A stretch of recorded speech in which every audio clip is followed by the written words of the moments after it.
اللہ العلی العظیم اعوذ باللہ من الشیطان الرجیم بسم اللہ الرحمن الرحیم الحمدللہ الذی ہدانا لہذا وما كنا لنہتدی لولا ان ہدانا اللہ لقد جاءت رسل ربنا بالحق الصلاة والسلام على اشرف الانبیاء والمرسلین مولانا و مولا الثقلین جد الحسن والحسین سیدہ شباب اہل الجنہ المکی المدنی القرشی الہاشمی مولانا ابی القاسم الصلاة والسلام على اہل بیتہ الطیبین الطاہرین المعصومین المظلومین المنتجبین المنتخبین ولعنۃ اللہ علی اعدائہم اجمعین من لیلتنا الی قیام یوم الدین اما بعد فقد قال اللہ تعالی وتبارک فی کتابہ الکریم وفرقانہ الحمید وقولہ الحق بسم اللہ الرحمن الرحیم اذ ابتلی ابراہیم ربہ بکلمات فاتمہن قال انی جاعلک للناس اماما قال ومن ذریتی قال لا ینال عہد الظالمین صلاۃ پڑھنا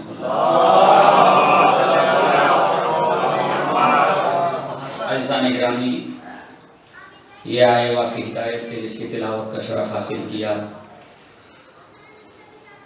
مستقل 8 مجلسوں میں ابھی تک اس کا ترجمہ بھی نہیں کر سکا، اور کیونکہ میں نے اپنا عنوان سخن قرار دیا تھا کہ امام حسین علیہ السلام کے نکلنے کے اسباب اور شہادت کے بعد کے اثرات عالم اسلام کے اوپر کیا ہوئے، لیکن یہ کہ بیچ میں مناسبات بھی رہی اور ساتھ میں کچھ خواہشات اور کچھ تمنائیں بھی ہیں بہت سے افراد کی، اور شاید ایسا بھی لگتا ہے کہ ایک ہی طرح کی گفتگو سنتے سنتے کچھ تھوڑا سا ذہن پہ بوجھ اور بار بھی محسوس کر رہے ہیں، اس لیے میں چاہتا ہوں کہ آج تھوڑا سا مختلف حوالے سے آپ کے سامنے کچھ گزارشات رکھوں۔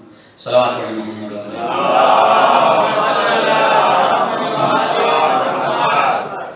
ارشاد رب العزت ہو رہا ہے جناب ابراہیم علیہ السلام کے سلسلے میں قرآن مجید میں یہ آیات موجود ہیں، سورہ بقرہ میں 124 نمبر ہے آیت کا، اس کو آپ دیکھ سکتے ہیں، جس میں ارشاد ہوتا ہے کہ اذ ابتلی ابراہیم ربہ بکلمات، کہ میرے حبیب اس وقت کو یاد کرو کہ جس وقت ہم نے ابراہیم کو کچھ کلمات کے ذریعے سے مبتلا امتحان کیا، اور جب ہم نے انہیں امتحانات میں مبتلا کیا فاتمہن، تو مکمل طریقے سے انہوں نے اس امتحان میں کامیابی حاصل کر لی۔ عزیزان گرامی، امامت کی بحث کا جہاں سے تعلق ہے تو امامت کی بحث یہ کوئی شیعوں کا بنایا ہوا عقیدہ نہیں ہے۔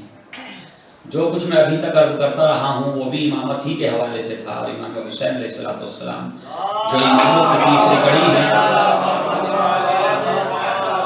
ان کے اقدام اور ان کی شہادت اور فلسفہ شہادت کے حوالے سے گفتگو تھی، لہٰذا امامت کے حوالے سے جہاں تک بحث آتی ہے تو امام بنانا بھی جس طرح سے نبی کا منتخب کرنا اور نبی کا بھیجنا اور رسول کا منتخب کرنا اور منصب رسالت کو جو ہے وہ معین کرنا وہ خدا کا کام ہے، اسی طرح سے امام کا منتخب کرنا بھی خداوند عالم کا کام ہے۔ یہ انسانوں کی جو ہے وہ ذمہ داری نہیں ہے کہ وہ اپنا ہادی اور اپنا رہبر کسی کو منتخب فرمائیں۔ ہاں، جہاں تک مسئلہ ہے دنیاوی معاملات کا، اس میں ہو سکتا ہے کہ انسان مل کر کے اپنے دنیاوی امور کے لیے کسی کو اپنا امام بنائے، یعنی اپنا رہنما قرار دیں یا اپنا ہادی قرار دیں، لیکن جب بحث آتی ہے اسلام کی اور اسلام کے احکام کی اور اسلامی رہنمائی کی، تو اسلام کے اندر یہ گنجائش نہیں ہے کہ مسلمانوں کو اختیار دے دیا جائے کہ وہ اپنے لیے ہادی کا انتخاب کر لیں اور اپنے لیے کسی رہبر کو معین کر لیں، کسی رہنما کو معین کر لیں اور وہ ان کی ہدایت کریں۔ کیوں؟ اس لیے کہ جب دین خداوند عالم نے بھیجا ہے تو لامحالہ اس دین کے جو نافذ کرنے والے افراد ہوں وہ بھی اسی کی طرف سے آئیں، کیونکہ اس کے قوانین، اس کی زبان، اس کی لغت جس زبان میں قرآن نازل ہوا وہ کوئی معمولی زبان نہیں ہے، اور اس قرآن کی اصطلاحوں کو سمجھنا، جیسے ہر ایک علم کی اصطلاحیں ہوتی ہیں ویسے قرآن کی اپنی اصطلاحیں ہیں، لہذا ان کو سمجھنا کوئی آسان کام نہیں ہے۔ جیسا کہ خود قرآن نے کئی جگہ پہ اس سلسلے میں جو ہے اشارات دیے ہیں۔ ایک جگہ کہا گیا کہ نبی اکرم کے خطبوں کو صحابہ سنا کرتے تھے مسجد میں، نبی کے خطبوں کو، اور پھر ایک دوسرے سے پوچھا کرتے تھے کہ ابھی کیا کہا نبی نے، یعنی باہر نکلنے کے بعد پوچھتے تھے کہ ابھی نبی اکرم نے کیا فرمایا، حضور نے کیا فرمایا، یعنی خود موجود تھے اس خطبے کے اندر اور پھر معلوم کرتے تھے۔ اس کا مطلب یہ کہ اس میں دو تین باتیں سامنے آ سکتی ہیں کہ یا تو وہ متوجہ نہیں تھے، کیسے متوجہ ہونا چاہیے انسان کو، اسی لیے کبھی کبھی ایسا ہوتا ہے کہ ہماری مجلس میں بھی ہوتا ہے کہ انسان مکمل طریقے سے متوجہ نہیں ہو پاتا، اور جب مجلس ختم ہو جاتی ہے تو باہر جا کر کے سوال کرتا، صحیح ہے، جبکہ وہ یعنی اگر وہ متوجہ رہتا تو اس کا جواب دیا گیا تھا اسی بات میں، لیکن شاید توجہ اس کی مکمل طریقے سے ادھر نہیں تھی اور وہ کسی اور الجھ کن میں لگا ہوا ہوگا، اس لیے اس کے ذہن سے وہ جملے نکل گئے اور خالی یہ ذہن میں رہ گیا کہ مولانا یہ کہہ رہے ہیں کہ جی حکومت کے لیے نکلے تھے امام حسین صلی اللہ علیہ وسلم۔ تو کل بھی یہ گفتگو ہوئی، لیکن اس سے مجھے کوئی یعنی جسے کہا جائے میں نے کوئی ناراضگی کا احساس نہیں کیا، اور جو ہمارے ساتھ ہمارے بزرگ تھے انہوں نے چاہا بھی کہ مطلب کوئی کڑوی بات ہو جائے اس میں، ان کا آپ جانے دیجیے مولانا ان کو جانا، ایسا آپ آفس میں آ کے بات کیجیے، میں نے ان سے بھی کہا نہیں ایسی بات نہیں ہے، جو شک پیدا ہو گیا ہے اس شک کو وہیں ختم کیا جائے، تو جو فرمایا، اور اسی لیے میں 5-10 منٹ پہلے میں جا کر کے کمرے میں بیٹھ جاتا تھا، لیکن 2-4 مجلسوں کے بعد پھر میں نے خود اس بات کو اختیار کیا کہ یہیں کھڑے رہنا چاہیے، کیونکہ بہت سے افراد ایسے جن کو یہ معلوم نہیں کہ میں کہاں گیا نوٹس پڑھنے کے بعد، صحیح ہے، انہیں علم نہیں ہے، لہٰذا وہ باہر آ کر کے اگر کوئی سوال یا کہیں کسی بات پہ وہ مکمل طریقے سے توجہ نہ کر پائے ہوں اور ان کے ذہن میں جو ہے آدھی بات آئی اور آدھی انہوں نے سنی انسنی کر دی، تو وہ باہر آ کر کے سوال کر سکیں، اسے پوچھ سکیں، صحیح۔ لہٰذا عزیزان گرامی، سوال تو بہت اچھی چیز ہے، سوال تو ہونا چاہیے، لیکن سوال کا جو جواب دیا جا رہا ہے اس پہ بھی غور کرنا چاہیے انسان کو، جو سوال کرنے والا ہے، اس لیے کہ سوال تو خود قرآن نے ہمیں ابھارا سوال کرنے پہ، اور میں سمجھتا ہوں مجھے تو بڑی خوشی ہوگی کہ اگر زیادہ سے زیادہ سوال جو ہیں وہ لوگ اس عنوان پہ کریں کہ جی آپ نے یہ آج کیسے پڑھا اور کہاں سے پڑھا، صحیح ہے، تو اس کی خوشی ہوگی مجھے کوئی اس میں ناراضگی نہیں ہے، اور کیوں اس کی وجہ ہے کہ جو کچھ پڑھ رہا ہوں اس کی میں آپ کے سامنے یعنی تاریخ سے بھی دلیلیں پیش کر سکتا ہوں اور عقل سے بھی دلیلیں پیش کر سکتا ہوں، اور اسلامی قوانین کے تحت بھی اس کی دلیلیں میں آپ کے سامنے پیش کر سکتا ہوں، لہذا مجھے کسی طرح کی اس سلسلے میں زحمت نہیں ہے۔ سوال سے عام طور پہ وہ بچتے ہیں کہ جن کے پاس علم کی کمی ہوتی ہے، تو فرمایا جن کے پاس مطالعے کی کمی ہوتی ہے کہ کہیں کوئی پوچھ نہ لے، صحیح ہے، لیکن نہیں۔ اچھا، اب سوال کے لیے قرآن نے بھی ایک جگہ پہ ارشاد فرمایا، ارشاد ہوتا فَاسْأَلُوا أَهْلَ الذِّكْرِ إِن كُنتُمْ لا تعلمون، کہ تم اہل ذکر سے پوچھو، سوال کرو، اہل ذکر سے سوال کرو اگر تم نہیں جانتے۔ تو اب یہ اہل ذکر کون ہیں؟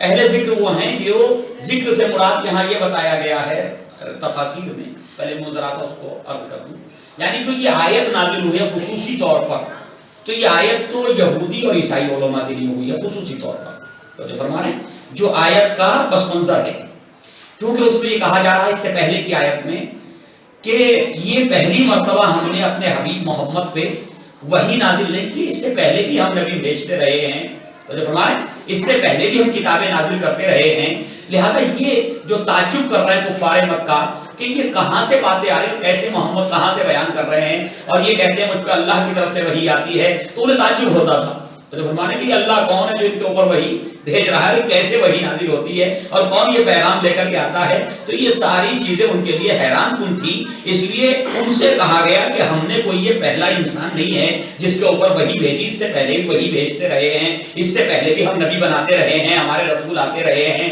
لہذا اگر تم پوچھنا چاہتے ہو اس سلسلے میں تو ان علماء سے پوچھو، ان لوگوں سے پوچھو کہ جن کے درمیان ہمارے نبی آ چکے ہیں، فرما رہے ہیں تو ہمارے نبی سے پہلے جن کے درمیان نبی آئے تو وہی تھے نا بنی اسرائیل، ٹھیک ہے، انہی کے درمیان نبی آ چکے تھے، اہل مکہ کے درمیان تو کوئی نبی آئے ہی نہیں، جب سے مکہ آباد ہوا جناب ابراہیم کے وقت سے لے کر کے اور ہمارے نبی تک کوئی نبی سرزمین پہ نہیں آئے.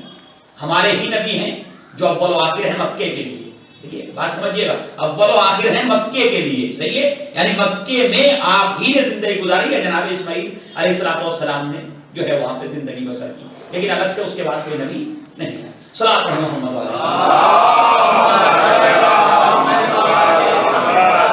تو اہل ذکر سے مراد جو حقیقت میں ہے وہ تو خیر یہودی اور عیسائی علماء ہیں, لیکن اس معنی میں کہ ذکر جو ہے وہ لفظ ذکر قرآن کے لیے بھی استعمال ہوا. تو فرمائیں جہاں لفظ ذکر جو ہے وہ توریت کے لیے استعمال ہوا ہے یا زبور کے لیے استعمال, وہاں قرآن مجید کے بھی ایک لقب ہے, ایک صفت بیان کی گئی کہ یہ بھی ذکر ہے. اس لیے ہمارے علماء نے جو تفسیر کی ہے اس میں یہ لکھا ہے کہ اس آیت سے مراد, اہل ذکر سے مراد ہماری امت کے, اس امت میں اہل بیت علیہ السلام نے, کیونکہ ان سے بہتر قرآن کو جاننے والا کوئی نہیں ہے. لہذا آپ اہل بیت علیہ السلام سے سوال کیجئے, صاحبان علم سے پوچھئے. جب آپ پوچھیں گے تو وہ جواب دیں گے, جب وہ جواب ملے گا تو وہ علم ہوگا, اور جب وہ علم آپ کے پاس آئے گا تو جو جہالت سے شک پیدا ہوگا تو وہ دور ہو جائے گا. سلام پڑھے محمد والے محمد. تو عزیزان گرامی, سوال کرنے سے قرآن مجید نے یا اسلام نے منع نہیں کیا. ہاں عیسائیت روکتی سوال کرنے سے, یہودیت روکتی سوال کرنے سے, فرما رہے, اور اسی کی اتباع کرتے ہوئے کہیں نہ کہیں ہمارے مسلمانوں کے بعد فرقے بھی روکنے لگے, صحیح ہے, اسی کی اتباع میں روکنے لگے کہ نہیں دین کے بارے میں زیادہ سوال نہیں کرنے چاہیے. کیوں سوال یہ کہ کیوں نہیں کرنا چاہیے دین کے بارے میں؟ ہمیں جو سب سے اہم چیز ہے ہماری زندگی کی, اگر ہم اسی کے بارے میں سوال نہیں کریں گے تو ہمیں پتہ کیسے چلے گا کہ ہمیں یہ کام کس طرح انجام دینا ہے, ہماری یہ فکر کیسے ہونی چاہیے, ہمارا یہ عمل کس طرح سے انجام پانا چاہیے, تو یہ پتہ کیسے چلے گا؟ تو فرمائیں تو لہذا جنہیں ڈر ہے, جن کے دین کی بنیادیں کھوکھلی ہیں, تو فرمائیں جن کے دین کے پاس دلیلیں نہیں ہیں, جو انسانی عقل کو مطمئن نہیں کر سکتی, انسانی ذہن کو جو ہے وہ اطمینان نہیں دلا سکتی, وہ ڈرتے ہیں کہ سوال کیا جائے گا تو ہم سے جواب نہ ملے گا, جواب نہ ملے گا تو دین کی کمزوری سمجھ میں آئے گی, دین کی کمزوری سمجھ میں آئے گی تو لوگ ہمیں برا کہیں گے, ہمیں برا کہیں گے, ایک وقت آئے گا یہاں سے نکل کے کسی اور دین کو قبول کر لیں گے. تو وہ خوف محسوس کرتے ہیں, لیکن جن کے دین میں کوئی کمزوری نہیں ہے, صحیح ہے, وہ سوالوں سے خوف محسوس نہیں کرتے. بس ضرورت اس بات کی ہے کہ جو سوال کیا جائے وہ واقعا سوال کے طور پہ ہو, اعتراض کے طور پہ نہ ہو, حجتی کے طور پہ نہ ہو, ضد نہ ہو, صحیح ہے. اگر آپ مطمئن کر سکتے ہیں اپنی فکر سے تو آپ مطمئن کر دیجئے, یا پھر سامنے والے کی فکر کو قبول کر لیجئے اور اس سوال کے دروازے کو وہیں بند کر دیجئے کہ علم آپ کو حاصل ہو گیا کہ یہ بات کیوں کہی گئی تھی, لہذا بات کو ختم کیجئے. صحیح ہے. امام صادق علیہ السلام لیکن پورے تاریخ میں ائمہ علیہ السلام نے, میں امام تک بعد میں پہنچوں گا, پہلے ایک دو باتیں آپ کے سامنے حضرت علی علیہ السلام بتانے کی بتاؤں کہ طول تاریخ میں حضرت علی علیہ السلام, ائمہ علیہ السلام نے یہ کوشش کی. کیا وجہ تھی کہ جیسی کوئی نکلتا تھا دربار خلافت سے تو ہمیشہ سلمان ہی مل جاتے تھے؟ یہ تاریخ میں موجود ہے, توجہ کیجیے. کیا ریزن تھا اس کا, کیا سبب تھا کہ کبھی ابو ذر غفاری مل جاتے تھے؟ کیا وجہ تھی کہ کبھی مقداد ٹکرا جاتے تھے جو دربار سے آ رہا ہوتا تھا؟ تو اہل بیت علیہ السلام نے یہ کوشش کی پورے تاریخ میں کہ جب یہ, کیونکہ جو آ رہا ہے نا غیر قوم کا انسان یا دور سے کوئی سن کے مسلمان آ رہا ہے خلیفہ کے پاس, صحیح ہے, کہ یہ جو ہے امیر المومنین ہیں, یہ خلیفہ ہیں, تو لا محالہ ان کے پاس قرآن کا سب سے زیادہ علم ہوگا. بھئی تصور ہوتا ہے یا نہیں ہوتا کہ ان کے پاس سب سے زیادہ, مسلمانوں نے ان کو بنایا ہے تو ان کے پاس ہی سب سے زیادہ علم ہونا چاہیے, لہذا ہم کسی اور سے کیوں پوچھیں, مدینے جا رہے ہیں تو خود مدینے میں جا کے اللہ کے رسول کے خلیفہ سے کیوں نہ سوال کریں, ان کے وسیع سے کیوں نہ پوچھیں. جیسے آج ہمارے یہاں سلسلہ ہے کہ ہم جو ہیں اگر عراق میں موجود ہیں, عراق جا رہے ہیں تو کیوں نہ مرجع وقت سے پوچھیں ڈائریکٹ, جب ہمارے کیوں نہ ہم مرجع وقت سے پوچھیں, کیوں نہ مجتہد سے پوچھیں, پھر کسی میرے جیسے طالب سے پوچھنے کی کیا ضرورت ہے فتوی کے سلسلے میں, وہاں موجود ہے ان سے پوچھیے تو اور بات واضح ہو جائے گی. تو وہاں لوگوں کے ذہن میں اس طرح کی باتیں عام طور پہ ہوتی تھی. اب وہ آتے تھے اور آنے کے بعد سوال کرتے تھے. جب وہ سوال کرتے تھے تو وہاں جواب تو تھا نہیں, وہاں تو بنا لیا گیا تھا, صلاحیت کے طور پہ تو بنایا نہیں گیا تھا, سیاست کے طور پہ بنایا گیا تھا. تو جب ہمارے اگر صلاحیت کی وجہ سے بنایا جاتا تو علی سے بہتر کوئی عالم ان کے پاس موجود نہیں تھا, تو حضرت علی کو بناتے. لیکن سیاست اور صلاحیت میں فرق ہے. کبھی کبھی جاہل جو ہے سیاست کے ذریعے جو ہے وہ سب سے اوپر کی کرسی پہ چلا جاتا, اور عالم جو ہے مصلحت کی وجہ سے نیچے پھینک دیا جاتا. صلاۃ ہے محمد والے محمد.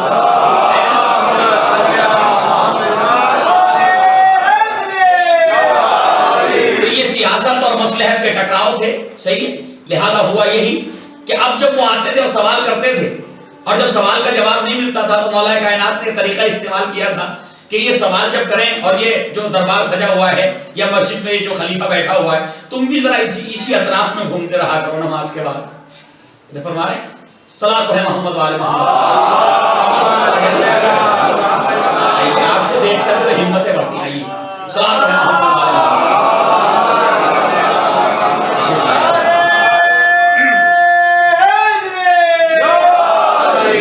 تو عزیزان گرامی, اب یہ حضرات وہاں دیکھیں, یہ بھی ایک جسے کہا جائے قوم کی اور مذہب کا بہت ہی عظیم, یعنی بہت ہی عظیم خدمت تھی. اگر آپ اس کو کبھی تنہائی میں بیٹھ کے سوچیے, اب اس وقت آپ کے سامنے وہ ساری بات واضح ایک دم نہیں کر سکتا, بالکل ٹائم نہیں ہے.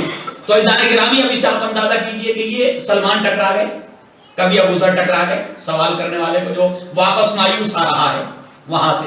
صحیح ہے. اور لے کر کے مولا کائنات کی بارگاہ میں اب اسے یہ احساس ہوتا تھا کہ اب جب یہ نہ بتا سکے تو یہ مسلح پہ بوریے پہ بیٹھنے والا کیا بتائے گا؟ ہے نہیں. اسے کیا پتا, جو آدمی طائف سے آ رہا ہے, جو یمن سے آ رہا ہے, جو کسی اور ملک سے آ رہا ہے, اسے یہ سمجھایا گیا ہے کہ جی سب سے افضل نبی کے بعد یہ تھے, اس لیے امت نے انہیں بنایا. صحیح ہے. جب یہ سمجھا دیا گیا تو اس کے ذہن میں یہ بات بیٹھ گئی, جب افضل جواب نہ دے سکا تو جو ان سے کم ہے وہ کیا جواب دے گا. صحیح ہے. لہذا جب انہیں لایا جاتا تھا اور مولا کائنات کے سامنے اس سوال کو رکھا جاتا تھا تو مولا کائنات اسے تسلی بخش جواب دیتے تھے. صحیح ہے. اور جواب دے کر کے جو ہے جب جواب دے تو وہ کہتا تھا کہ خدا ہی بہتر جانتا ہے کہ اس منصب امامت اور رسالت کو کہاں قرار دے. کہ خدا ہی بہتر جانتا ہے کہ اس منصب رسالت و امامت کو کہاں قرار دے. دیکھیے ہونا کیا چاہیے تھا, میرا جیسا اگر کوئی معمولی ہوتا اور جسے حسد بھی ہوتا, بغض بھی ہوتا, صحیح ہے, کینہ بھی ہوتی, اپنی شہرت بھی پہنچانا ہوتی لوگوں تک, تو میں تو ایک کام کرتا کہ انہیں ذلیل ہونے دو. ہے نہیں بھئی, میرے مقابلے میں بیٹھے ہوئے ہیں کرسی پہ, صحیح ہے, تو ذلیل ہونے دو. فرمانے بھئی میرے جیسا ہوتا تو یہی کرتا نا کہ انہیں ذلیل ہونے دو. صحیح ہے. لیکن نہیں, کیونکہ نسبت ان کی اسلام اور نبی کی طرف تھی. فرمانے ان کی نسبت نبی اور اسلام کی طرف تھی, لہذا خالی ذلیل وہ نہ ہوتے بلکہ اسلام کی بھی توہین ہوتی. جب یہ کہا جاتا کہ حاکم اسلام سے جواب نہ دیا گیا, جب یہ کہا جاتا کہ مسلمانوں کے حاکم سے جواب نہیں دیا گیا, تو اس کا مطلب یہ مسلمانوں نے ایسے جاہل کو حاکم کیوں بنا کے رکھا. صحیح ہے. یعنی اسلام کیا یہ کیسا مذہب ہے, صحیح ہے, کہ جس کے حاکم جواب نہیں دے پا رہے. اس لیے مولا کائنات نے طریقہ استعمال کیا کہ نہیں, ابھی میری ذاتی دشمنی کا وقت نہیں ہے, کیونکہ ان کی نسبت چاہے جیسے دے دی, انہوں نے اپنی نسبت اسلام کی طرف دے دی ہے, لہذا مجھے اسلام کی نسبت کو جو ہے محفوظ رکھنا ہے.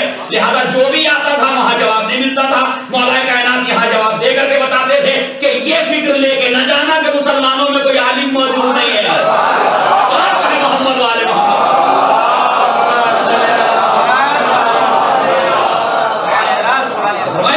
اور اسی سے ایک بات اور واضح کر دی, اسی پہ آپ سوچئے ایک بات اور واضح ہو گئی کہ امت نے جو اجماع کیا ہے خلافت کے لیے, ضروری نہیں کہ امت ہمیشہ صحیح بات پہ اجماع کر لے. تو جب فرمانے صحیح بات پہ اجماع ہو جائے امت کا, ضروری نہیں ہے. یہ بھی اسی سے پیغام مل رہا ہے کہ اگر یہ صحیح ہوتا تو امت جسے بنائی وہ صحیح ہوگا, تو پھر یہ جواب وہیں سے ملنا چاہیے تھا, میرے پاس آنے کی ضرورت نہیں تھی. تو جو فرمایا, اور یہ بھی بتا دیا کہ ایمان کے لیے یہ بھی ضروری نہیں کہ وہ جو ہے وہ حکومت کا مالک ہی ہو ظاہراً, نہیں, ایمان کہیں بھی ہو. ایمان جب معصوم اللہ کا بنایا ہوا ہادی جو ہے وہ چٹائی اور مسلح پہ بیٹھ جاتا ہے تو پھر وہ مستغنی ہوتا کائنات سے, اور جو تخت و تاج کے مالک ہوتے ہیں وہ ان کی بارگاہ میں رجوع کر کے بتاتے ہیں کہ یہ ایمان ہے, ہم مامون ہیں. یہ ایمان ہے, ہم مامون ہیں. کیوں؟ اس لیے کہ ایمان کسی کا محتاج نہیں ہوتا. تو ظاہری خلافت پہ چلے جانا بہت آسان ہے, لیکن تمہیں جب مشکلات پیش آئیں گی تمہیں ایمان کی طرف پلٹ کے واپس آنا پڑے گا.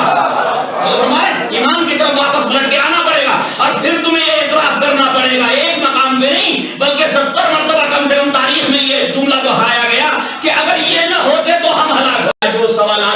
وضاحت کر رہا تھا کہ اہل بیت علیہ السلام نے ان طریقوں کو استعمال کیا. صحیح ہے.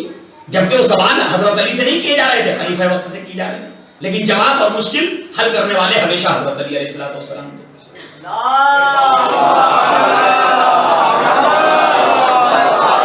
اور یہ سلسلہ امام صادق علیہ السلام تک ایسے ہی جاری و ساری رہا. امام صادق کے بعد ذرا حالات بہت زیادہ خراب ہو گئے تھے. صحیح. اور امام موسیٰ کاظم علیہ السلام کی پوری زندگی قید خانے میں گزری, پوری زندگی قید خانے میں گزری امام. لہذا بنو عباس نے جب بہت زیادہ شدتیں کر دی تو اس کے بعد یہ سلسلہ ذرا کچھ کم نظر آتا ہے, لیکن بہت کم ہو گیا. لیکن امام صادق علیہ السلام کا یہ سلسلہ اپنی پوری آب و تاب کے ساتھ باقی ہے کہ وہاں لوگ منصور دوانتی کے دروازے پہ جاتے ہیں, سوال کرتے ہیں, وہاں سوال کا جواب نہیں ملتا, علماء بیٹھے ہوتے ہیں, علماء جواب نہیں دے پاتے, اور وہ پریشان ہو کر کے نکل رہا ہوتا, فلسفی تھا, نکل رہا تھا. تو ایک مرتبہ امام نے کہا کہ کیا ہوا؟ کہا کہ جواب نہیں ملا. کہا کیا جواب لینے آئے تھے؟ باس نے آ کر کے کہا کہ میں جو ہوں یہ پوچھنے کے لیے آیا تھا کہ جی خدا کو کیسے ہم ثابت کریں کہ خدا ہے. تھا وہ عیسائی, جب فرمانا کہ خدا کو ہم کیسے ثابت کریں کہ خدا ہے, خدا وجود رکھتا ہے. اور عربوں میں اس اعتبار سے وہ نام عبداللہ رکھا کرتے تھے عام طور پر. صحیح ہے. جیسے عبد منات, عبد لات, عبد عزا, صحیح ہے, بتوں کی طرف نسبت دے کے, تو اسی سے عبد الہ, عبداللہ, صحیح ہے, اس طرح کے نام رکھتے تھے. بھائی امام صادق علیہ السلام نے فرمایا کہ یہ بتاؤ کہ تمہارا نام کیا ہے, تمہارا نام کیا ہے. وہ اتنا سنا اس نے کہ اللہ کا فرزند رسول جواب مل گیا, فرزند رسول مجھے جواب مل گیا. کہا میں نے تو ابھی تم سے کوئی گفتگو نہیں کی, میں نے ابھی تمہارے سامنے کوئی دلیل ہی نہیں دی وجود خدا کی, تمہیں جواب کہاں سے مل گیا؟ کہنے لگا جی میرا نام عبداللہ ہے, اگر کہوں, صحیح ہے, اگر میں یہ کہوں کہ میں عبداللہ ہوں تو کس کا بندہ ہوں؟ اگر میں یہ کہوں کہ میں عبداللہ ہوں اور اللہ کا بندہ ہوں تو اس کا مطلب اگر خدا کا وجود کا انکار کر رہا ہوں تو پھر کس کا بندہ ہوں؟ پھر امام نے کہا نہیں بیٹھو, تو صحیح بیٹھا.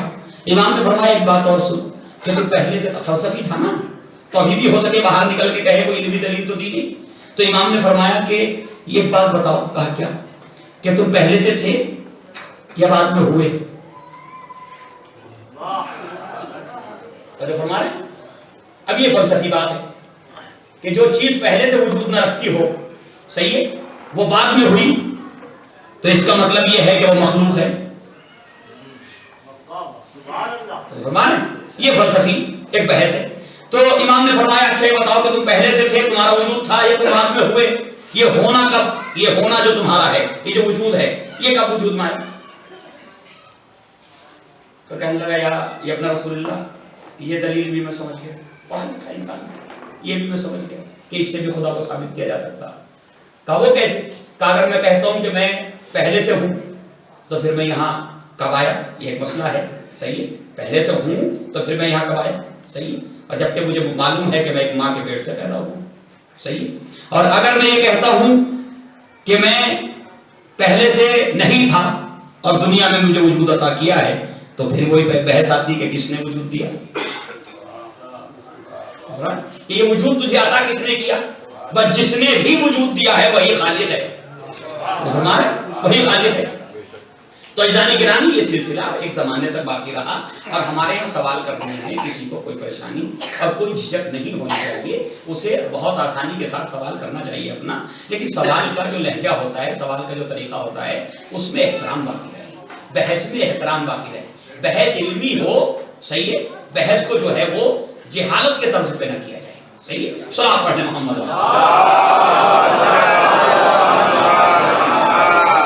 تو عزیزان گرامی, یہ امامت کا سلسلہ, کل کی بات جو ہے وہ میں عرض کر دوں کہ حکومت کے سلسلے میں کچھ لوگوں کو تھوڑا سا اشتباہ ہو رہا ہے کہ جی امام حسین, میں نے یہ کہا تھا کہ اگر یہ ادھر سے آواز اٹھتی ہے, شاید یاد ہوگا پہلی مرتبہ, یعنی میں نے ان کے اعتراض کا جواب دیتے ہوئے پوری بحث جو ہے اس کی بنیاد بنائی تھی کہ اگر ادھر سے یہ آواز اٹھتی ہے کہ امام حسین, کیونکہ جناب مسلم ابن عقیل کو آپ نے کوفے بھیجا تھا, اور کوفے میں تقریباً 18,000 سے لے کے 40,000 لوگوں نے جناب مسلم ابن عقیل کے ہاتھ پہ بیعت کی تھی. فرمائیں بیعت کی تھی، اور آپ مسلسل خطوط میں ذکر کر رہے تھے اہل کوفہ سے کہ تم اپنے امور کو منظم کر لو اور میں عنقریب تم تک پہنچنے والا ہوں. تو فرمایا تو بیعت جو ہے وہ اصلاح کے لیے نہیں لی جاتی ہے، اور جو کیجیے گا بیعت اصلاح کے لیے نہیں لی جاتی ہے. تبلیغ کرنے کے لیے کسی سے بیعت لینے کی ضرورت.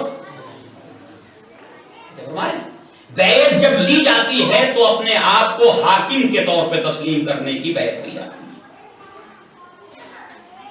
اور جناب مسلم ابن عقیل کے ہاتھ پر 18,000 سے لے کر کے 40,000 کے تک کی تعداد نے بیعت کی. کس کے لیے؟ امام حسین علیہ السلام کے لیے. تو کیا اس معنی میں وہ ہمیں تبلیغ کریں، یا اس معنی میں جو ہم حاکم کی شکل میں انہیں اپنے یہاں قبول کرنا چاہتے ہیں؟ اور یہیں سے علماء اہل سنت نے یہ اعتراض پیدا کیا ہے کہ امام حسین جو ہیں وہ حکومت کے لیے نکلے تھے. فرمائے وہ یہی گفتگو ہے. تو لہذا کوفے کا جو سامنے آیا جناب مسلم کی شہادت اور بیعت اور یہ ایک حکومت کی جو ایک شکل ہوتی ہے، صحیح ہے، یہ جو سامنے آئی اس کی وجہ سے یہ اعتراض ہوا تھا تاریخ میں، صحیح ہے. لیکن وہ بھی جانتے تھے. دیکھیے چاہت کے معنی یہ اصل میں ہماری جو اردو زبان ہے اس میں ہم بہت سی باتوں کو کما حقہ پہنچا نہیں سکتے. تو جب ہم کہتے ہیں چاہت تو ایسا لگتا ہے جیسے خواہشات ہیں، یہی ہے نا، کیونکہ چاہت کا لفظ بھی خواہش کی طرف اشارہ دیتا ہے، خواہش. اب اسے یوں کہیے کہ کس چیز سے میں تعبیر کروں، یعنی ارادہ، صحیح ہے. اچھا حکومت ہے کیا؟ تو ارادہ تو تھا ایمان کا جب سے جناب مسلم ابن عقیل کو بھیجا تھا کہ اگر یہ حکومت قائم ہو جاتی اسلامی حکومت تو پھر ایک مرتبہ ہم دنیا کے سامنے یہ پیش کریں کہ قرآن کس طرح سے حکومت کرنے کا حکم دیتا ہے، اور پھر ایک مرتبہ بنو امیہ کے چہروں سے جو ہے وہ اسلام کی نقابیں ہٹ جائیں. صحیح ہے، کیونکہ جب یہ حکومت قائم ہو جائے گی تو لامحالہ فرق محسوس کیا جائے گا اس حکومت میں اور بنو امیہ کی حکومت میں.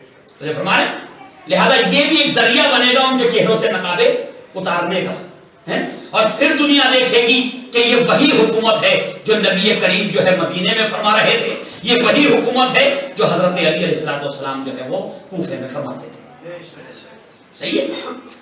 تو عزیزان گرامی، حضرت امام حسین علیہ السلام اس حکومت کے باب میں، اب میں اسے یوں تعبیر کروں کہ ارادہ تھا آپ کا، حکومت کیا ہے، حاکم کیا ہے، اسے میں دو جملوں میں صرف آپ کے سامنے پیش کر رہا ہوں. عربی زبان میں حکم کے معنی ہے فیصلہ. جو فرمائے عربی زبان میں اسی سے بنا ہے حکم، فیصلہ کرنے والا. صحیح ہے، اسی مادے سے ہے حکومت، یعنی لوگوں کے درمیان فیصلے کرنا اور ان کے امور کے سلسلے میں فیصلے لینا. اور آج بھی وہی معنی ہے حکومت کے. صحیح ہے، کیونکہ جب کوئی نئی چیز سامنے آتی، نیا قانون بنتا تو ہم اسے کیا لکھتے ہیں اخبار میں؟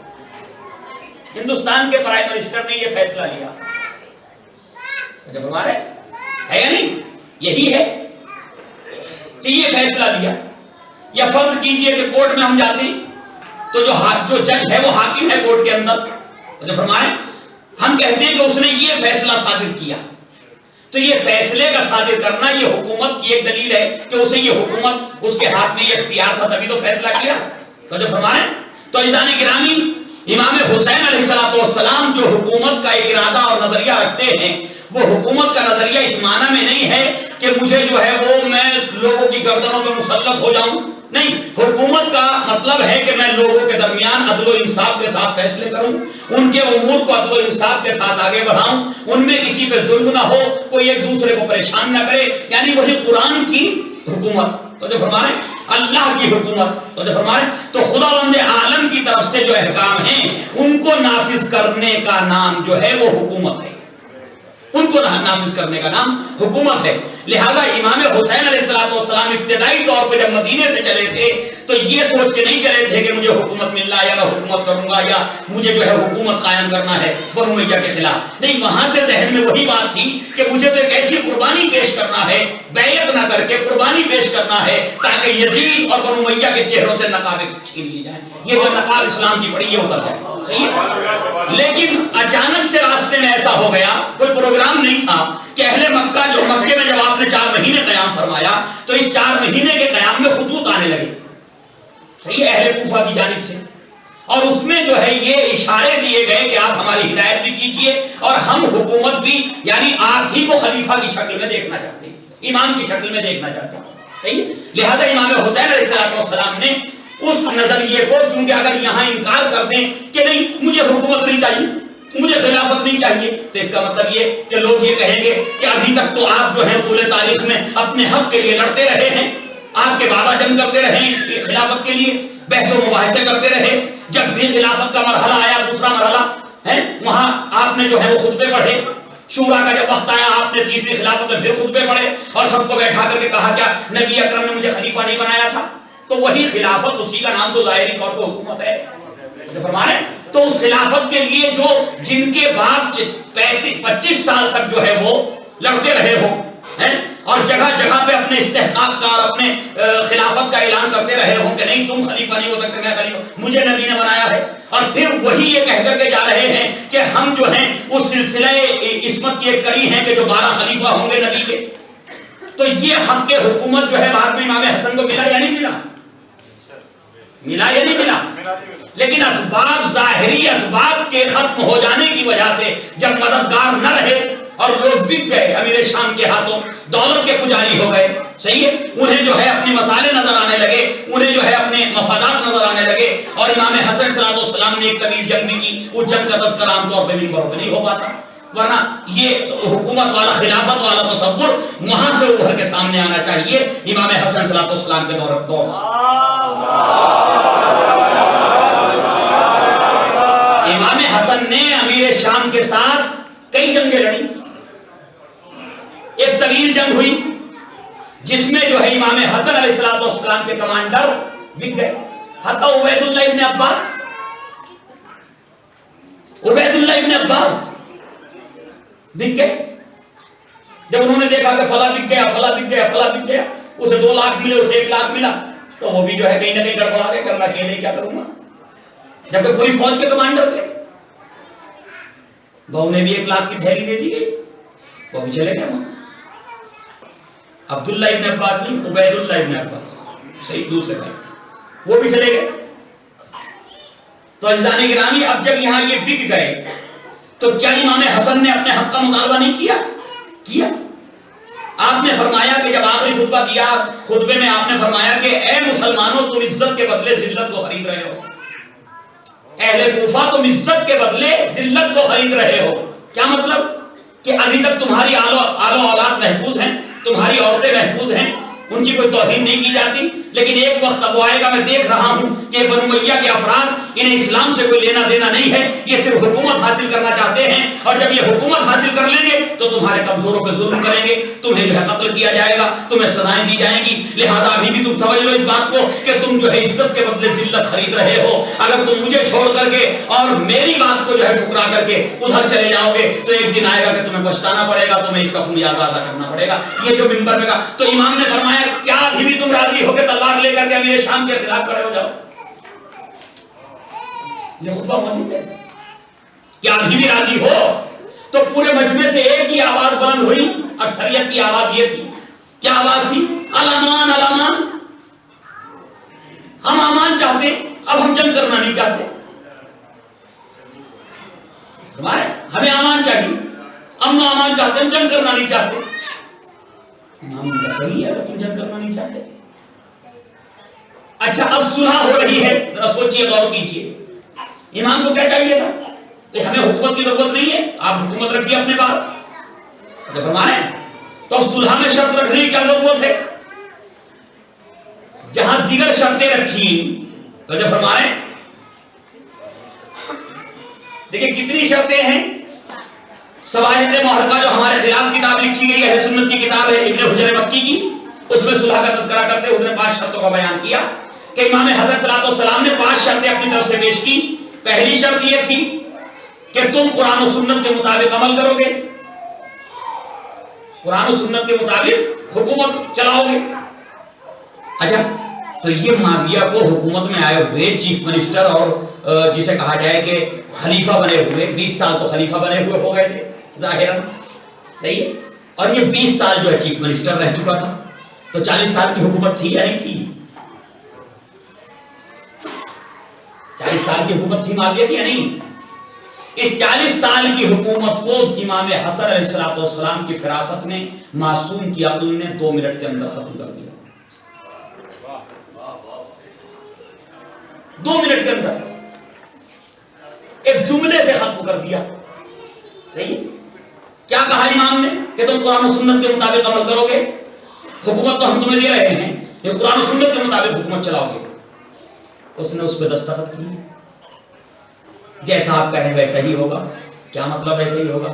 جو ابھی تک ہوتا رہا اس کے بارے میں بتائے مسلمان۔ 40 سال جو حکومت کی اس کے بارے میں کیا فیصلہ کرے گا مسلمان؟ کیونکہ امیر شام دستخط کر رہا ہے اس بات کے اوپر کہ میں آج سے جو ہے قرآن و سنت کے مطابق حکومت چلاؤں گا۔ تو جو کام مولا کائنات کی تلوار صفین میں نہ کر سکی وہ حسن کے قلم نے کر کے دکھا دیا۔ اسی لیے تاریخ میں ایک نمونہ عمل نہیں ہے، معصوموں نے 12 نمونہ عمل چھوڑے ہیں۔ صحیح ہے؟ جہاں جس نمونہ عمل کی ضرورت پڑے اس سیرت پہ عمل کر کے دشمن کو جو ہے وہ اس کے چہرے سے نقاب اسلام کو کھینچو۔ صحیح ہے؟ اور اس کے نفاق کو دنیا کے سامنے پیش کرو۔ تو ایک طریقہ عمل تو وہ تھا کہ تلوار کے ذریعے جنگ کر کے امام نے بتایا کہ دیکھو یہ حق پہ ہوتا تو میں اس کے مقابلے میں کیوں آتا، تو فرمانے۔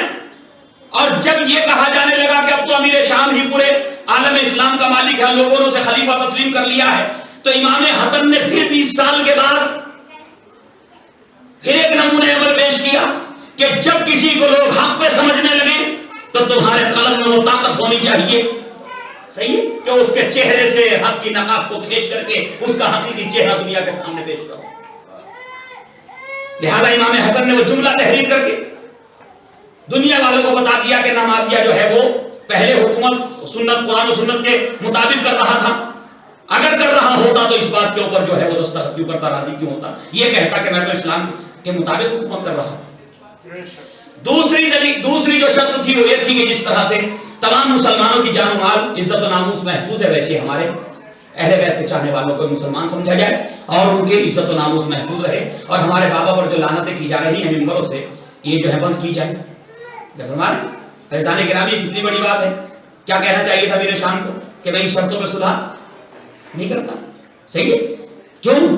اگر وہ تسلیم کرتا ہے کہ امام کے اوپر سے لعنتوں کا سلسلہ ختم کیا جائے گا تو ایک تسلیم کرنا بتا رہا ہے، یا تو کہیے کہ آپ تسلیم غلط کر رہے ہیں، نعوذ باللہ حضرت علی مستحق لعنت ہیں تو تسلیم آپ غلط کر رہے ہیں، صحیح ہے نا؟ اور اگر آپ کہتے ہیں کہ نہیں مستحق لعنت نہیں ہے، میں صحیح تسلیم کر رہا ہوں، تو پہلے لعنت کیوں کرائیں؟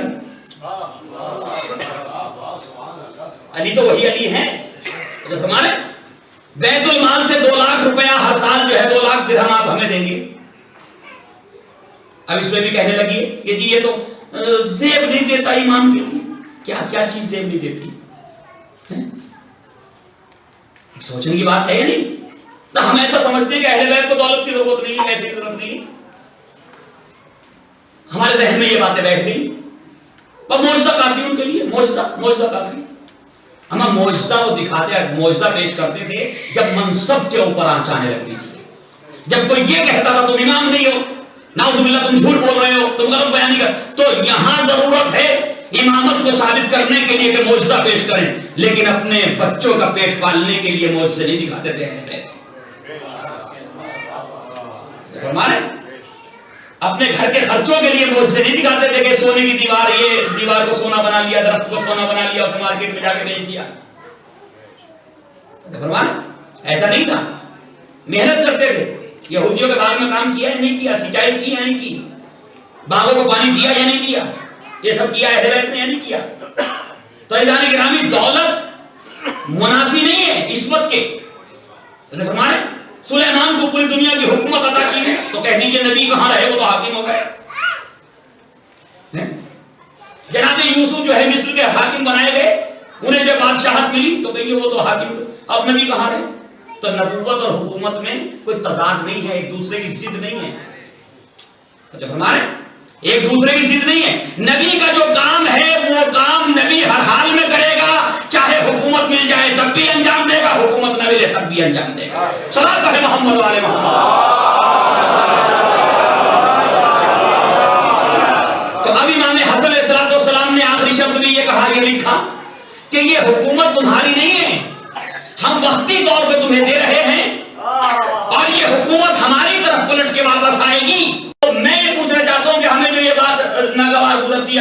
کہ امام حسین حکومت سے کیا تعلق ہو اور مناسب نہیں ہے، لوگ کیا کہیں گے، یوں ہوگا یوں ہوگا. صحیح. تو امام حسن کیوں طلب کر رہے ہیں؟ میں نے کہا تھا کہ حکومت معصوم کا حق ہے اور حق کا طلب کرنا کوئی عیب نہیں ہے، کوئی جرم نہیں، کوئی خطا نہیں ہے. فرمانے لہذا امام حسن نے کہا کہ یہ حکومت ہماری طرف واپس آئے گی.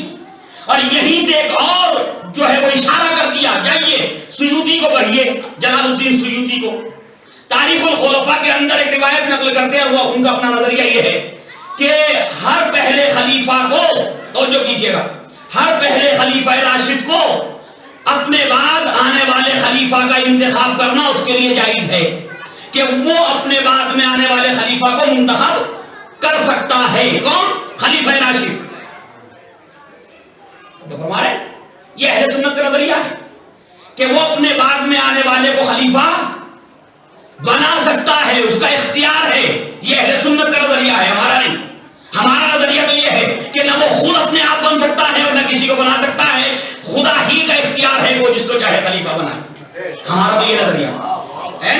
لیکن اہل سنت کے نظریے کے اعتبار سے بھی خلافت حضرت علی علیہ السلام تک تو صحیح ہے، اس کے بعد خلافت صحیح نہیں. اور امام حسن نے شرط رکھ کے بتا دیا تمہیں یہ اختیار نہیں کہ اپنے بیٹے کو بعد میں خلیفہ بنانا، یہ خلافت ہماری طرف واپس ہوگی. تو فرمائے کیا مطلب کہ تم یعنی اہل سنت کے نظریے کے مطابق بھی امیر شام اس فہرست میں داخل نہیں ہو سکتا جو خلفائے راشدین کی فہرست ہے، کیونکہ خلیفہ راشد کو اپنے بعد میں خلیفہ بنانے کا حق ہے. امام حسن نے امیر شام سے اس حق کو چھین کے بتا دیا کہ تم خلیفہ نہیں ہو، نہ اس مذہب کے اعتبار سے نہ اہل سنت کے مذہب کے. صلوات پڑھیں محمد والے محمد.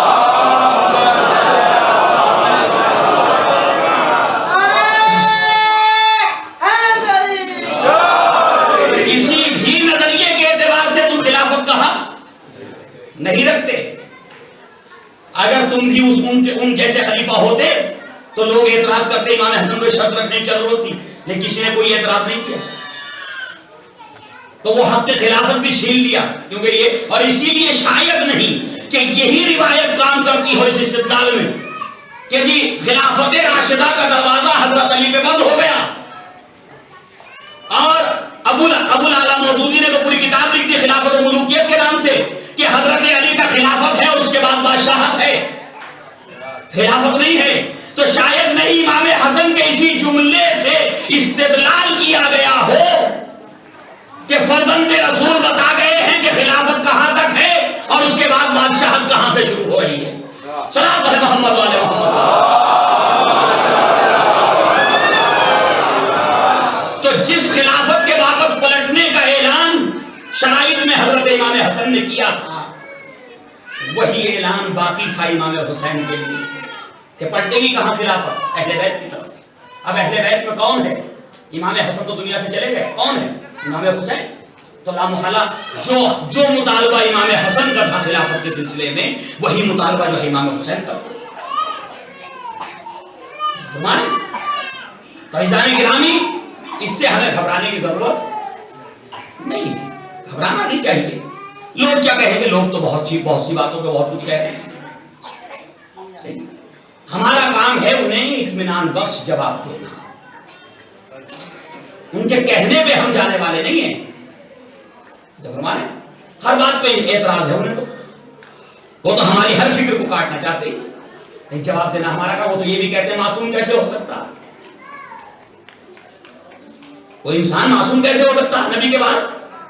وہ تو نبی کو بھی معصوم نہیں مانتے، تو کیا ہم بھی کہنے لگے؟ نہیں، دلیلیں موجود ہیں، انہی کی کتابوں میں موجود ہیں کہ انسان معصوم ہو سکتا ہے، انہی کی کتابوں میں موجود ہیں. لہذا اگر ہمارے پاس علم ہے تو ہمیں اعتراض سے ڈرنے کے بجائے اس اعتراض کا جواب علمی طور پہ دینا چاہیے. صحیح ہے، علمی طور پہ اس کا جواب دینا چاہیے، کوئی پریشانی کی بات نہیں ہے. صلوات پڑھیں محمد.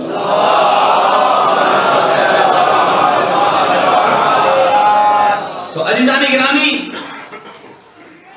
میں عرض یہ کر رہا ہوں کہ امامت کا جہاں تک مسئلہ ہے، امام جو معصوم ہوتا ہے وہ نظریات کو چینج کرنے کے لیے، بالخصوص ذہنیتوں کو بدلنے کے لیے آتا ہے. یعنی وہ دنیا کے ماحول میں ڈھلنے کے لیے نہیں آتا، بلکہ دنیا کو اسلامی ماحول میں ڈھالنے کے لیے آتا۔ فرمائے اسلامی ماحول میں دنیا کو ڈھالنے کے لیے آتا۔ وہ دوسروں کے پیچھے ماحول کے ساتھ چلنا نہیں چاہتا، بلکہ ماحول کو تبدیل کر کے اسلامی ماحول دینا چاہتا۔ یہ معصوم کا اور امام کا طریقہ ہے۔ اور شاید نہیں تاریخ انسانیت کے اندر صرف چند افراد ایسے ہی ہمارے ائمہ علیہ الصلوۃ والسلام جنہوں نے انسانوں کی ذہنیت کو بدلا۔ عزیزان گرامی، یہ نہ سمجھیے خالد نے بہت سے، جیسا کہ یہ اہل سنت بھائی کہتے ہیں، اما وہ علم اسلام تو تھا ان کے پاس، دنیاوی تعلیم نہیں تھی۔ ہمارے نبی اکرم کے لیے کہتے ہیں کہ ایک مرتبہ نبی سے کسانوں نے آگے پوچھا، خرمے لگایا کرتے درخت خرمے کے، صحیح ہے، کہ یا رسول اللہ اسے ہم ایسے کر کے لگائیں تو کیسا ہوگا؟ نبی نے کہا نہیں یوں لگاؤ تو زیادہ پھل دیں گے۔ اب وہ یوں لگا لیے جیسے نبی نے کہا تھا کہ چلیے نبی کہہ رہے ہیں، ان پہ پھل ہی نہ آئے، ان پہ پھل ہی نہ آئے اور فصل بہت کم ہوئی۔ تو لوگوں نے جا کر کہا یا رسول اللہ آپ نے تو کہا تھا یوں نہیں یوں لگاؤ۔ کہا دیکھو ایسا میں تو تمہارے دنیاوی امور سے تو میں جاہل ہوں، نہیں تمہارے دنیاوی امور تم بہتر جانتے ہو، خود کیا کرو، مجھ سے نہ پوچھا کروں گا۔ صحیح ہے جی، یہی ہے۔ اجی ایک ابو ہریرہ، یہ کتنے ابو ہریرہ تھے وہاں؟ صلوات پڑھے محمد والے محمد۔ تو عزیزان گرامی یہ روایات موجود ہیں، تو وہ تو نبی کو بھی معصوم نہیں مانتے، لیکن حقیقت یہ ہے کہ نبی اکرم جتنے دین کے اعتبار سے جو ہے جتنے بڑے عالم تھے، اتنے دنیا کے اعتبار سے اور نفسیات کے اعتبار سے، یعنی ہر پہلو سے اتنے بڑے عالم تھے۔ مجھے آپ انصاف سے بتائیے کہ کھانا کھلانے سے پہلے بات بتانی چاہیے بعد میں؟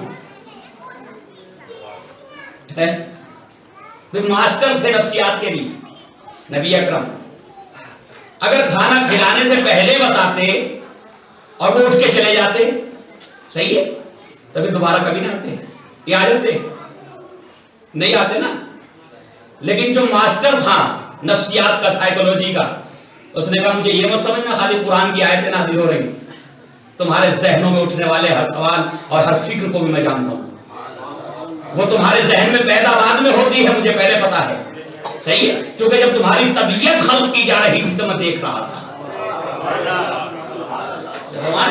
جب تمہاری طبیعتیں خلق کی جا رہی تھی تو میں دیکھ رہا تھا، لہذا مشاہدہ کرنے والے کے علم سے کوئی چیز باہر نہیں ہوتی، وہ مشاہدے میں ہوتی ہے، صحیح ہے۔ لہذا ایک مرتبہ نبی اکرم نے دعوت العشیرہ میں کیا کیا؟ کھانا پہلے کھلا دیا، پتا تھا یہ نہیں رکیں گے، پتا تھا کہ نہیں رکیں گے، پھر بھی کھانا پہلے کھلا دیا، کیوں؟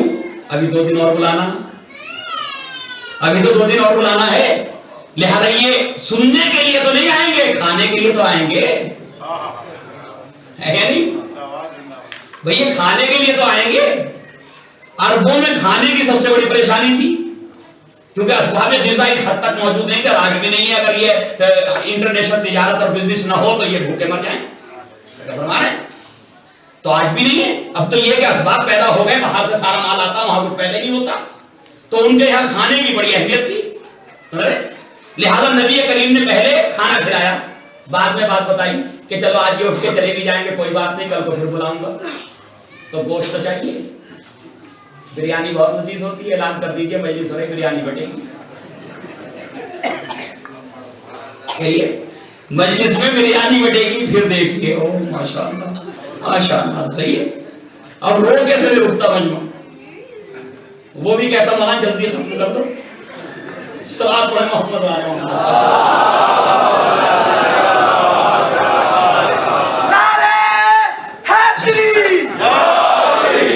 تو عزیزان گرامی، نبی کریم نے جو ہے پہلے کھلایا، بعد میں بتایا، سمجھے کہ یہ کیا طریقہ تھا، اور یہ تبرک جو ہم نے رکھا تھا یہ بھی اسی لیے رکھا تھا، صحیح ہے، کہ جو نہیں سننا چاہتے وہ بھی کم سے کم تبرک کے بہانے 5 منٹ پہلے تو آئیں گے، 5 منٹ پہلے بھی آ جائیں گے تو کچھ تو پلے پڑے گی بات، کچھ تو کانوں تک آواز پہنچے گی، لیکن وہ تبرک بھی ہم نے آہستہ آہستہ اپنے لیے کر لیا، وہ تبرک بھی اپنے لیے ہو گئے، اب تو ان کے لیے کچھ ہے ہی نہیں، صحیح ہے بھئی۔ انسان کسی نہ کسی لالچ ہی سے آتا ہے، دنیاوی لالچ سے آتا ہے، اور جب دنیاوی لالچ سے آتا تو دین کی کوئی بات سن لیتا ہے تو وہ لالچ ذریعہ بن جاتا دین تک پہنچانے کا، وہ لالچ ذریعہ بن جاتا دین تک پہنچانے کا۔ اب ہمارے یہاں بھی یہ سلسلہ ہے، اب کسی سے جب ہم ذکر کرتے ہیں، آج تو بڑا مجمع تھا، قبلہ تبرک بھی نہ لینے آتے کہ تبرک بٹ رہا تھا، تو میں کہ جس کے صدقے میں بٹ رہا تھا اس کا ذکر بھی تو سننے آیا کیجیے۔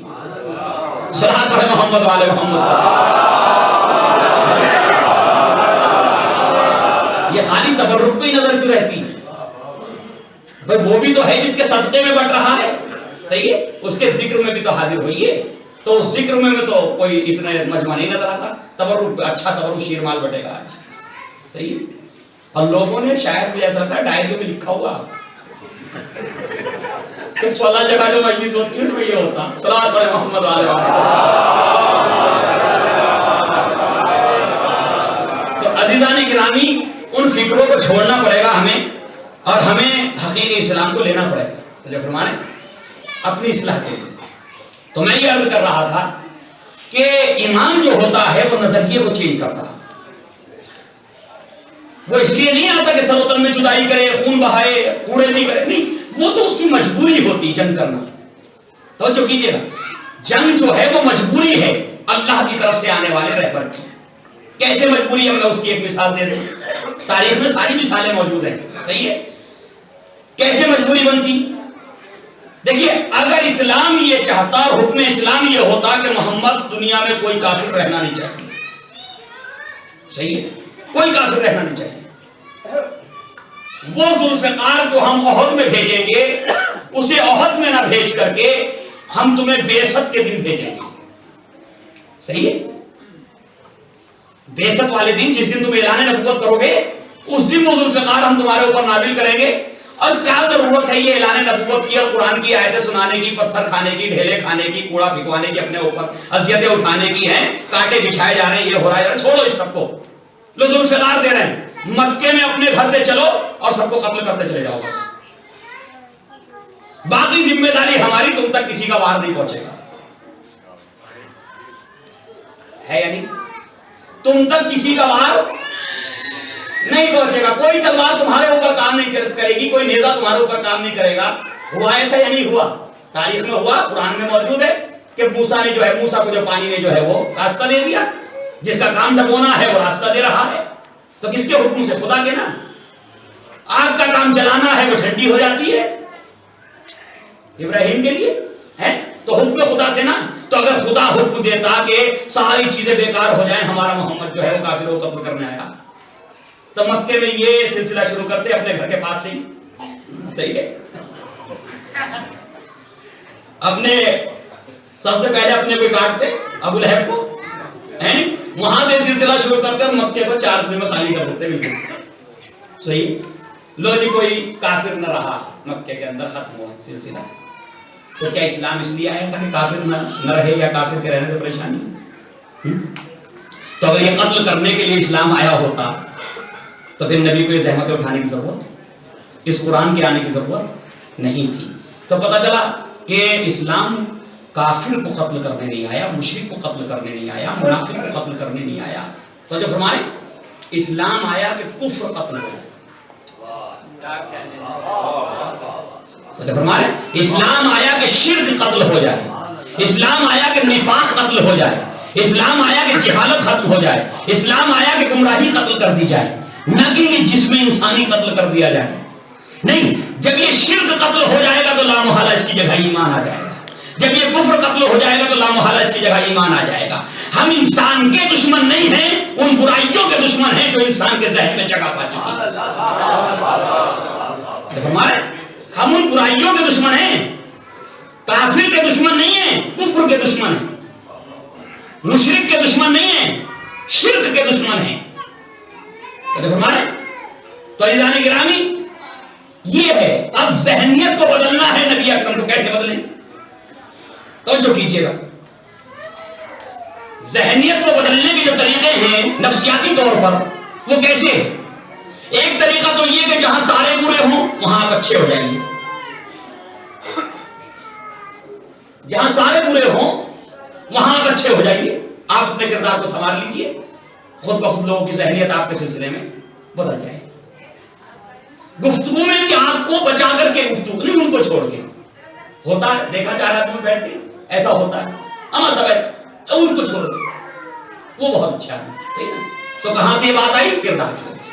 تو عزیزان گرامی، نفسیاتی طور پر نبی اکرم کے لیے یہی کہا گیا تھا کہ ایک نبی تو وہ جو ہمارے نبی سے کمتر ہے. ہمارے نبی سید الانبیاء ہیں، لیکن اس نبی کو تو گہوارے کی منزل میں بلوا دیا خدا نے. گہوارے کی منزل میں وہ کلام کرنے لگا اور اس نے کہا انی عبداللہ وآتانی الکتاب وجعلنی نبیا، کہ مجھے میں خدا کا بندہ ہوں، اس نے مجھے کتاب عطا کی اور نبی بنا کے بھیجا ہے. اور ہمارے نبی کو 40 سال خاموش رکھا. ہمارے نبی کو 40 سال خاموش رکھا. وہاں گہوارے کی منزل میں بلوا رہا ہے، یہاں 40 سال خاموش رکھ رہا ہے. کیوں؟ اے محمد، عیسیٰ کی نبوت معجزے سے ثابت ہو تو ہو. توجہ فرمائیے، عیسیٰ کی نبوت معجزے سے ثابت ہو تو ہو، لیکن ہم آپ کی نبوت کو معجزوں سے ثابت کرنا نہیں چاہتے. آپ کی نبوت کے لیے آپ کے کردار کو دلیل بنائیں گے. ہمارے آپ کی نبوت کے لیے آپ کے کردار کو دلیل بنایا جائے گا. لہذا 40 سال تک کہاں رہے؟ شرابیوں میں رہے. آستین پہ شراب کی چھینٹ نہیں آنے دی. جواریوں میں رہے. کبھی جوئے کے اڈے میں، جوئے کے جو ہے وہ جوا خانے میں نہیں گئے. تو جب ہمارے جھوٹوں میں رہے، کبھی جھوٹ زبان پہ نہیں آئے. خائنوں میں رہے، کبھی کسی کے ساتھ خیانت نہیں کی. ظالموں میں رہے، کبھی کسی پہ ظلم نہیں کیا. تو جب ہمارے جب ساری برائیوں کو 40 سال کے اندر جو ہے اپنے سے دور کر کے اور تمام اچھائیاں معاشرے کے سامنے پیش کر دی، اس کے بعد کہا کہ اگر میں کہوں کہ اس پہاڑ کے پیچھے لشکر ہے تو کیا تم مانو گے؟ تو سب نے کہا محمد، ہم نے تمہیں جھوٹ بولتے ہوئے نہیں پایا. ہم نے تمہیں جھوٹ بولتے ہوئے نہیں پایا. آج تک ہم نے تمہاری زبان سے جھوٹ نہیں سنا. کیوں نہیں تسلیم کریں گے؟ بس کہا قولوا لا الہ الا اللہ تفلحوا، کہو کہ اللہ ایک ہے. جب تم یہ میری بات پہ مان سکتے ہو کہ اس پہاڑ کے پیچھے ایک لشکر تم پہ حملہ کرنے والا ہے، تو پھر کیوں نہیں اس وجود کو تسلیم کرتے کہ جس نے تمہیں خدا، جس نے تمہیں پیدا کیا، جس نے تمہیں خلق کیا. تو دیکھا کردار تو عزیزان گرامی، یہ کردار کے ذریعے ثابت کیا جا رہا ہے اسلام اور نبی کی نبوت کو. اب یہیں سے دیکھیے کہ ذہنیت بدلے گی یا نہیں بدلے گی؟ بدلے گی یا نہیں بدلے گی؟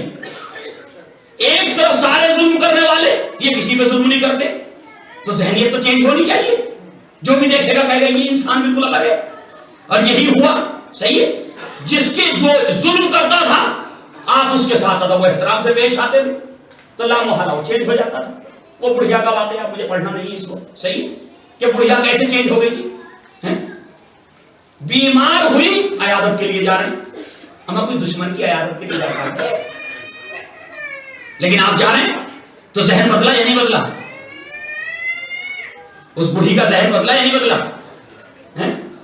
اگر اس کے سامنے روز دلیلیں لیے بیٹھے رہتے، میرا خدا یوں، میرا خدا یوں، قرآن کی آیت یوں، مجھ پہ یوں وحی آئی، یوں آیا، یوں ہوا. وہ جانتی نہیں دلیلیں ہوتی ہیں. وہ تو معاشرے میں دیکھ رہی سب ظالم ہیں، وہ تو معاشرے میں دیکھ رہی سب انتقام لیتے ہیں، سب بدلہ لیتے ہیں. اس نے دیکھا ایک انسان ایسا بھی جو بدلہ نہیں لیتا ہے، دشمن کی عیادت کے لیے آ رہا ہے. بس ذہن بدل گیا. ذہن بدلا. اب یہ نہیں کہتی کہ محمد تمہارے مذہب میں یہ دلیل کیسے ہے، بلکہ یوں کہتی کلمہ پڑھائیے. اب وہ یہ کہتی کلمہ پڑھائیے. جب فرمایا آپ نے یہی ہیں وراثت نبی، وارث نبی، کہ وہ بھی کیسے ذہن بدلتے ہیں. اس کی ایک دو مثالیں آپ کے سامنے پیش کر دوں میں، سن لیجیے جلدی سے. اور پھر امام حسین صلی اللہ علیہ وسلم نے کیسے ذہنیت کو چینج کیا، وہ بتانے کے لیے میں اتنا مقدمہ آج کی تقریر میں کر رہا ہوں. کل وہ بتاؤں گا، اب تو وقت ختم ہو گیا. صحیح، کیسے چینج کیا؟ آپ مجھے انصاف سے بتائیے کہ اگر مولا کائنات جناب ام سلمہ اور جناب ام سلمہ اور ام المومنین عائشہ دونوں کے کافی مناظرات موجود ہیں تاریخ کے اندر. جب نکل رہی تھی مدینے سے بصرے کے لیے، مکے کے لیے، تو جب ہمارے اس وقت یہ مناظرات ہوئے اور خود جناب ام سلمہ مدینے آئی ہیں حضرت علی علیہ السلام کے ساتھ، اور اپنے بیٹے کو حضرت علی کے ساتھ بھیجا، عمرو ابن سلمہ کو. صحیح، عمر ابن سلمہ انہیں بھیجا. تو وہاں پہ جو مناظرے ہوئے جناب ام سلمہ اور عائشہ کے درمیان، بڑی دلیلیں تھیں جناب ام سلمہ نے.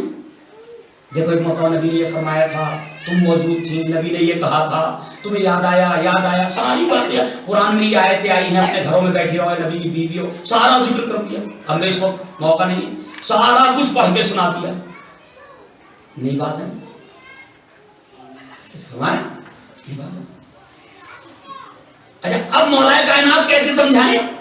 توجہ کیجیے گا، بڑی اہم بات بتانا چاہ رہا ہوں آپ کو. مولا کائنات کی کیسے اس بات کا احساس دلائیں کہ جو تم نے کیا وہ غلط ہے. جو قرآن کی آیتوں سے نہیں مانتی، جو نبی کی حدیثوں سے نہیں مانتی، جو ازواج رسول کے سمجھانے سے نہیں مانتی، جو زید ابن سوحان کے خط لکھنے سے نہیں مانتی، عمار یاسر کے سمجھانے سے نہیں سمجھ میں آتا. جنگ ہو گئی نا، جنگ وہ مجبوری تھی، ہو گئی جنگ. اب جب جنگ ہو گئی خدا کی قسم یہ الزام آ جاتا علی کے اوپر کہ جی حضرت علی علیہ السلام نے جو ہے وہ ان کو مردوں کے ساتھ بھیج دیا. صحیح، مولا کائنات نے کہا صحیح ہے. اچھا ادھر سے جب آئی تھی تو احساس نہیں تھا مردوں کے ساتھ آئی تھی یا نہیں آئی تھی؟ بتائیے. عورتیں تو نہیں آئی تھی فوجی بن کے ان کے ساتھ، تھے تو مرد ہی یا کوئی اور تھے؟ مرد ہی تھے نا. تو انہیں اس بات کا احساس کیوں نہیں ہوا کہ میں 20,000 لوگوں کے درمیان جو ہے وہ قیادت کرتی ہوئی، یہ نامحرم ہے سب میرے لیے، میں ان کے ساتھ کیوں سفر کر رہی ہوں؟ نہیں ہوا نا احساس. کوئی 2 دن کا سفر تو نہیں تھا. یہ جنگ تقریباً جو ہے وہ شروع ہونے سے لے کر کے 3 مہینے 4 مہینے کے اندر ختم ہوئی. تو اس 4 مہینے میں کہیں احساس نہیں ہوا، حتیٰ کہ حوض کے کتے بھی بھونکنے لگے.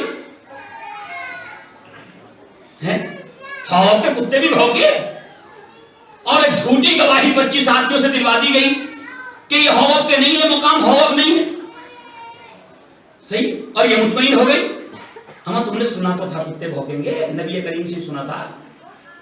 اب یہ اطمینان کہاں سے حاصل ہو رہا ہے؟ نبی کی بات پہ اطمینان نہیں ہے کہ ان لوگوں کی جھوٹی گواہیوں پہ اطمینان کر رہے ہیں آپ، اور جو ہے نبی کی حدیث پہ اطمینان نہیں ہے. اور ان کتوں کو بھی کون سمجھائے؟ ان کتوں کو بھی، ان حیوانات کو کون سمجھاتا؟ انسان ہوتے تو ان سے جھوٹی گواہی بھی دلوا دی جاتی.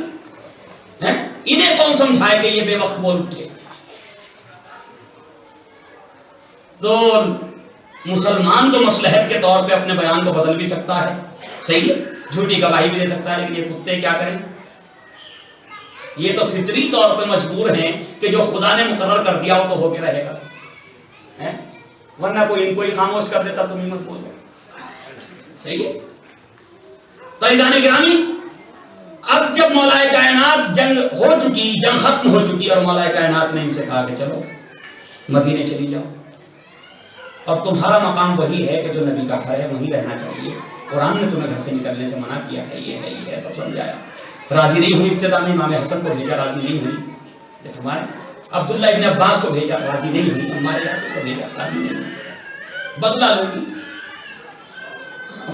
جو ہار چکا ہو وہ کیا بدلہ دے گا؟ 2-4 سال کے بعد آنا دوبارہ کا بدلہ لینا. اب اس میدان میں تو بدلہ نہیں لیا جا سکتا، ابھی تو ہارے ہو کل. تو تاریخ کہتی کہ مولا کائنات نے کہا صحیح ہے. بڑے ادب و احترام کے ساتھ میں ایک جملہ کہلوایا بیٹے سے، بیٹا جاؤ جا کر کے کہہ دو یہ ابوالحدیث معتزلی نے بھی لکھا، لیکن یہ کہہ کر کے رد کر دیا کہ یہ رافضیوں کا نظر ہے. چلیے ہماری صحیح، آپ نہ تسلیم کیجیے. یہ کہہ دیا انہوں نے کہ رافضیوں کی روایت ہے. صحیح. تو مولا کائنات نے فرمایا بیٹا حسن جا کے کہہ دو کہ بابا وہ کریں گے کہ جس کا حکم نبی اکرم نے دیا. تاریخ کہتی کنگھا کر رہی تھی. امام حسن کے تو کوئی پردہ تھا نہیں، جب فرمائے نواسے تھے، لہذا جیسے ہی کہا وہ فوراً ایک دم کھڑی ہو گئی. کہا نہیں اپنے بابا سے کہو میں مدینے جانے کے لیے تیار ہوں. صحیح، سنت نے بھی اس روایت کو نقل کیا. صحیح، لیکن یہ کہہ کے ڈال دیا رافضیوں کی روایت. چلیے رافضیوں کی صحیح ہے تو صحیح ہے. تو کہا کہ میں جانے کے لیے تیار ہوں. اب جب تیار ہوا جانے کے لیے تو تیار ہو گئی تو 40 یا 50 خواتین سوڈان کی، یا یوں کہیے 50 فوجیوں کے ساتھ، جن کو مولا نے حکم دیا کہ چہرے پہ نقاب ڈالے رہے، لوہے کی کھود جو ہوتا تھا. صحیح ہے، اور اپنے سر کو ڈھکے رہیں، اور اپنا لباس بھی ان کو زرہ پہنائی فوجیوں کے انداز میں. اور عورتیں سوڈان کی جو ہیں وہ بڑی لہیم و شہیم ہوتی. صحیح ہے، افریقہ میں آتا سوڈان. لہذا اس وقت اور عربی زبان ہے ان کی، لیکن یہ کہ وہ ہیں اصل افریقہ جغرافیہ کے اعتبار سے، تو وہ بڑے لہیم شہید. اب ان 50 فوجیوں کو حکم دیا کہ انہیں مدینے تک پہنچاؤ، ان کے گھر تک پہنچا دو، اور جب کوئی بے ادبی نہیں ہونی چاہیے. یہ نبی کی زوجہ ہے، نبی کی بیوی ہے، ان کی بے ادبی نہیں ہونی چاہیے. اور تم اگر آپس میں بات کرنا تو ان سے تھوڑا چند قدم کے فاصلے سے ہٹ کے کرنا، صحیح ہے، تاکہ انہیں پتہ نہ چلے. بھیج دیا. اب جب بھیج دیا یہ مدینے میں آ گئی اور انہیں گھر تک پہنچا دیا اس فوج نے، صحیح ہے. تو اب یہ اندر آئیں، اب عورتیں ملنے کے لیے آئیں مدینے کی، تو اب یہ کہہ رہی کہ کیا ہوا ام المومنین، جنگ کا کیا حال ہوا. اب جنگ کی حالت تو کیا بتائیں، وہ تو سب کو پتہ چل چکی کہ جنگ کا کیا حال ہوا. بھئی جب بھیجنے والے علی کے سپاہی ساتھ میں ہیں تو اس کا مطلب خود یہ واضح ہے کہ جنگ تو ہار گئی ہے یا نہیں. تو اب دوسرا سوال اٹھا، ام المومنین کیا ہوا، کوئی پریشانی کچھ؟ کہاں ویسے تو کوئی پریشانی نہیں، لیکن علی نے اچھا نہیں کیا.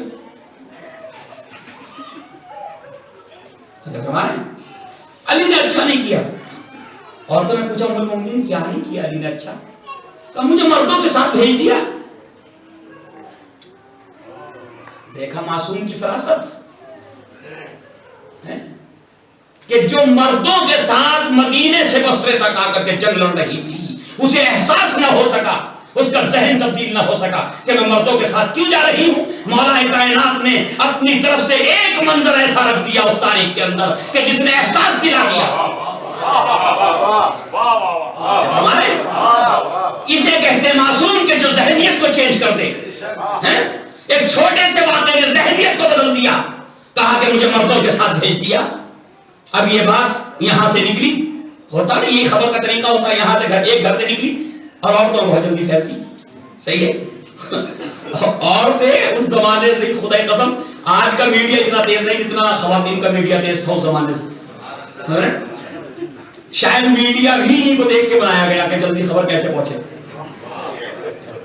لہذا اب جو ہے ایک گھر سے خبر نکلی اور ام المومنین کو ایسے بھیج دیا. اس نے جا کے دوسری کو بتایا، دوسرے تیسری کو بتایا، چوتھی بتایا، مردوں کا خبر پہنچی. کیا ہوا؟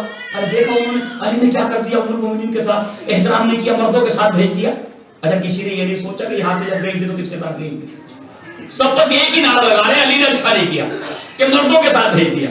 اب تاریخ کہتی کہ ایک فوجی جو یہ لے کے آئے تھے، ان میں سے ایک فوجی مسجد میں داخل ہوا، مسجد نبوی میں مدینے میں.